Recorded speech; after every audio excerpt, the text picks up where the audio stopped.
You feel it in your chest, that tightness that comes when you're trying to be someone else's idea of you. You smile too much, speak too softly, let your voice shrink. It's not just anxiety, it's the slow erosion of your own truth. You feel like you're wearing a mask, but the mask is made of your own skin. You're not wrong to feel this way. It's one of the quietest ways the world tells you to shrink. It starts in small moments. You change your answer in a conversation when you sense their judgment. You laugh at something you don't find funny. You hold your breath when someone looks at you. It's not just about being right. It's about surviving the weight of their expectations. You're not trying to be perfect. You're trying to be safe. You keep doing it, again and again, like a habit you can't break. It's not a choice, it's a survival mechanism. You've learned that if you shrink, they'll stop looking at you. If you shrink, they'll stop hurting you. But you've also learned that you're not enough as you are. And that's the most painful part. You're not broken. You're just tired of being invisible. This is not just a psychological pattern. It's a legacy of early conditioning. You were taught that your voice was not important, that your truth was too much, that your presence was a disruption. It wasn't always said in words, it was in glances, in silence, in the way the world let you feel like an outsider even when you were surrounded by people. You didn't learn to value your voice, you learned to fear it. This is the shadow work of childhood. The parts of you that were ignored, suppressed, or punished. They didn't get to speak, they had to hide. And now, even as an adult, they still feel like they're waiting for permission to exist. You're not weak for feeling this. You're human. You're carrying the weight of years of being unseen. But here's the thing. You are not the same person you were when you learned to shrink. You have carried that weight, but you have also grown. You have learned to hold space for your own voice even when it felt impossible. This is not about being louder or more assertive. It's about making space for your truth, even when it's uncomfortable. This is the reframe. You are not a failure for feeling small. You are a survivor for making it this far. You've carried the weight of other people's expectations, but now you can begin to ask yourself, what would it mean to be me? This is not about rejection, it's about reclaiming your own presence. You are not here to be liked, you are here to be seen. You are not here to prove anything to anyone. You are here to be your own kind of whole. That doesn't mean you'll never feel small again. It means you'll remember that you are not defined by the size of your voice. You are defined by the courage to use it when it matters. That is the real power you've been carrying all along. There is no one-size-fits-all way to be brave. You don't have to yell or protest or stand alone. You can be brave in small, quiet ways, by choosing your truth over their expectations, by speaking when it's hard, by listening to yourself when no one else is. You are allowed to be imperfect. You are allowed to be vulnerable.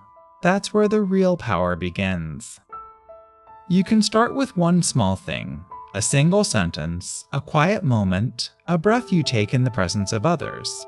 You don't have to change everything all at once. You can begin with the simple act of being present with your own voice. That is not a performance, that is a practice. And it's one that will grow stronger the more you do it.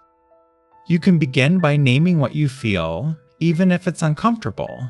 You can say, I feel small, and that is not a weakness, it's a truth. You can say, I want to be seen, and that is not a demand, it's a wish. You are not asking for permission to exist. You are simply choosing to be here, in your own skin, in your own truth. You are allowed to be messy. You are allowed to feel uncertain. You are not required to be perfect in order to be whole. You can be in the middle, not fully hiding, not fully speaking, but learning to move between the two. That is where the real power begins, not in being loud, but in being real. You are not alone in this. There are millions of people who have walked this path before you. Some of them are still learning, some of them are still struggling, but they are still here. You are still here. And that is enough. You don't need to be perfect. You don't need to be fearless. You just need to be here with your own voice, your own truth, and your own strength. You are not broken. You are not broken. You are not broken. You are still here and you are still learning. That is not a sign of failure. That is a sign of growth. You are allowed to change. You are allowed to grow. You are allowed to be different than you were before. That is what makes you human. You are not required to be perfect to be whole. You are not required to be fearless to be brave. You are not required to be liked to be worthy. You are simply required to be here with your own voice, your own truth, and your own power. That is not a performance, that is a practice. And it's one that you can choose to do every day. You are allowed to be vulnerable, you are allowed to be uncertain, you are allowed to feel small, but you are also allowed to grow. You are not here to be perfect, you are here to be present. That is the real power of being human, not in being flawless, but in being real.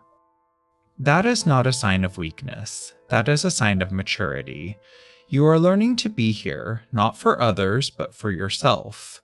You are learning to be your own kind of whole, not by fitting in, but by standing in your own truth. That is not a performance, that is a practice. And it's one that will grow stronger the more you do it. That is not a sign of failure, that is a sign of growth. You are not here to be liked, you are here to be seen. You are not here to be perfect, you are here to be real. That is not a performance, that is a practice, and it's one that you can choose to do every day. That is not a sign of weakness, that is a sign of maturity. You are learning to be here, not for others, but for yourself. You are learning to be your own kind of whole, not by fitting in, but by standing in your own truth. That is not a performance, that is a practice, and it's one that will grow stronger the more you do it. What would it mean to be you, without needing to be anyone else? What would it mean to speak, not to be heard, but simply to be real? What would it mean to stand in your own truth, even when it's uncomfortable? That is the journey, not to be perfect, but to be present. You are not alone in this, you are here, and that is enough.